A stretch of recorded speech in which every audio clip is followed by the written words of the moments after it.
Good morning students. आज हम अपना नया टॉपिक मोलैलिटी यानी मोलरता पढ़ते हैं। पीछे अपन ने पढ़ा था मोलरता, ये है मोलरता। इसे हम स्मॉल m से रिप्रेजेंट करते हैं, उसे हमने कैपिटल M के द्वारा प्रदर्शित किया था। देखिए कि 1 kg या कह सकते हैं 1000 ग्राम विलायक में घुले हुए विलेय के मोलों की संख्या, यानी अपने पास में जो 1 किलोग्राम विलायक होगा उस 1 किलोग्राम विलायक में विलेय के कितने मोल घुले हुए हैं वह संख्या क्या कहलाती है, उसकी मोलरता के नाम से जानी जाती है। यानी मोलरता क्या हो गई, विलेय के मोलों की संख्या बटे विलायक का द्रव्यमान किलोग्राम में। अगर ग्राम में दिया हुआ होगा तो आप ऊपर 1000 से मल्टीप्लाई इसमें कर दोगे। तो देखिए ग्राम में भार बटे विलेय का मोलर द्रव्यमान, ये तो हो गए मोल्स, मल्टीप्लाई बाय विलायक का द्रव्यमान, ऊपर 1000 से अपन ने इसको गुणा कर दिया। यानी ग्राम में अगर दिया हुआ है तो ये अपने पास से क्या कहलाती है, मोलरता।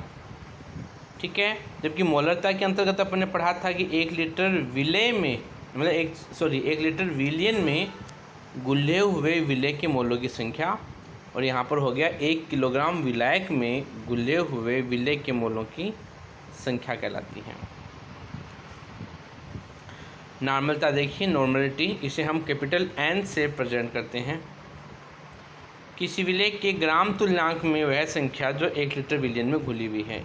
इसका मतलब हो गया कि 1 लीटर विलियन में घुले हुए विलेय के ग्राम तुल्यांकों की संख्या। सिंपल भाषा में कहें अपन तो क्या कहोगे कि 1 लीटर विलियन में घुले हुए विलेय के ग्राम तुल्यांक की संख्या। अभी तक अपन ने पढ़ा था विलेय के मोलों की संख्या, अब अपन पढ़ रहे हैं विलेय के ग्राम तुल्यांक की संख्या। यानी मोलों की संख्या में और ग्राम तुल्यांक में क्या फ़र्क रहेगा वो अपन अभी आगे तुल्यांकी भार पढ़ेंगे, इक्विवेलेंट मास, उसके द्वारा आपके क्लियर हो जाएगा कि नॉर्मलता में और मोलरता में क्या फ़र्क आएगा। तो n बराबर क्या आ गया, विलेय के ग्राम तुल्यांक की संख्या, और मोलरता में था विलेय के मोलों की संख्या। बाकी सेम है, विलियन का आयतन लीटर में, तो विलेय का ग्राम में भार बटे विलेय का तुल्यांकी भार, तुल्यांकी द्रव्यमान कहते हैं, तुल्यांकी भार कहते हैं।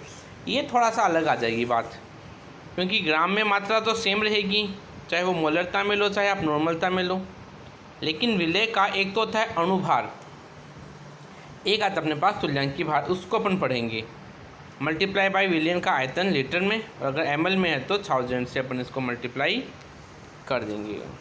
अब बात ये आती है कि इक्विवेलेंट मास, तुल्यांकी भार क्या चीज़ है। तो देखिए परिभाषा है तो याद करनी है अपने को कि किसी तत्व का तुल्यांकी भार भार भागों की वह संख्या है, भार के भागों की वह संख्या है जो हाइड्रोजन के 1 भार भाग से ऑक्सीजन के 8 भार भागों से और Cl के 35 भाग से संयोग करें या उनके यौगिकों में से विस्थापित करें। यानी इसका मतलब ये हुआ कि हाइड्रोजन का 1 भार भाग या ऑक्सीजन का 8 भार भाग और Cl का 35.5 भार भाग से संयोग कर ले। यानी सीधी सी बात यह है कि किसी भी अणु जो है या किसी भी एटम परमाणु जो है उसके परमाणु भार से संयोग करने के पश्चात जो अपने पास भार आएगा उसे हम तुल्यांकी भार के नाम से जानेंगे, लेकिन ये सब के लिए अलग अलग होगा।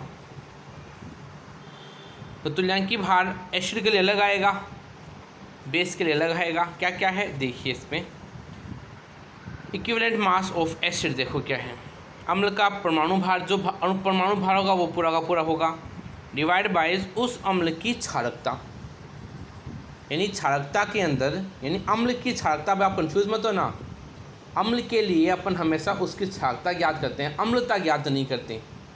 और अगर क्षार होता है क्षार के लिए अपन यहाँ पे अम्लता ज्ञात करते हैं। अब बात आती है क्षारकता क्या है।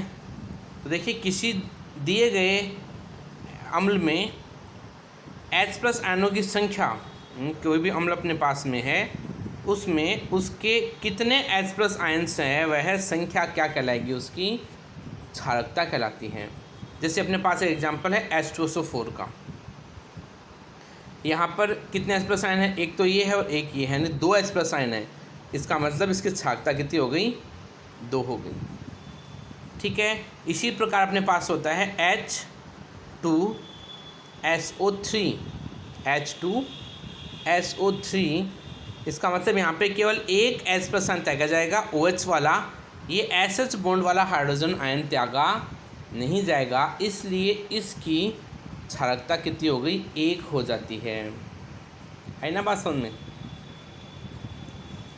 ठीक है, इसी प्रकार H3PO4 है, सॉरी H3PO, बेटा ये H3PO4 का फॉर्मूला है, H3PO2 नहीं है, ये गलत दे रखा है, H3PO4 करना आप इसको। तो H3PO4 के अंतर्गत इसकी जो अम्लता हो, सॉरी इसकी जो क्षारकता होती है वह कितनी होगी, 3 कैसे होगी, क्योंकि 3 इसमें OH माइनस आयन है, यानी 3 H प्लस आयन ये त्याग सकता है। यानी जितने OH आयन होंगे यानी उसमें उतने ही H प्लस आयन को त्यागने की संभावना बनेगी। जैसे अपने पास एक फॉर्मूला है, इसमें यहाँ पे 2 H प्लस आयन त्यागे जा सकते हैं, 1 और 1 2, और यहाँ पर 1 2 3 4 H प्लस आयन त्यागे यहाँ पर भी जा सकते हैं। ठीक है ना। आगे अगर अपन देखें तो इक्विवेलेंट मास ऑफ बेस का मतलब हो गया क्षार का परमाणु भार बटे उसकी क्या हो जाएगी, क्षार की अम्लता हो जाएगी। इसी प्रकार अगर किसी ऑक्सीय कारक का परमाणु भार ज्ञात करना है तो आप क्या लिखोगे, ऑक्सीय कारक का परमाणु भार, सॉरी ऑक्सीय कारक का तुल्यांकी भार, मतलब इक्विवेलेंट मास ज्ञात करना है तो ऑक्सीय कारक का परमाणु भार बटे स्थानांतरित इलेक्ट्रॉन, कितने इलेक्ट्रॉन्स को उसने स्थानांतरित किया है। इसी प्रकार अगर कोई रिडक्शन की रिएक्शन हो रही है तो अपचायक जो है उस अपचायक का परमाणु भार बटे कितने इलेक्ट्रॉन्स उसने ट्रांसफ़र किए हैं, वह संख्या उसका क्या कहलाती है, इक्विवेलेंट मास, यानी उसका हम कह सकते हैं तुल्यांकी भार कहलाती है। ठीक है।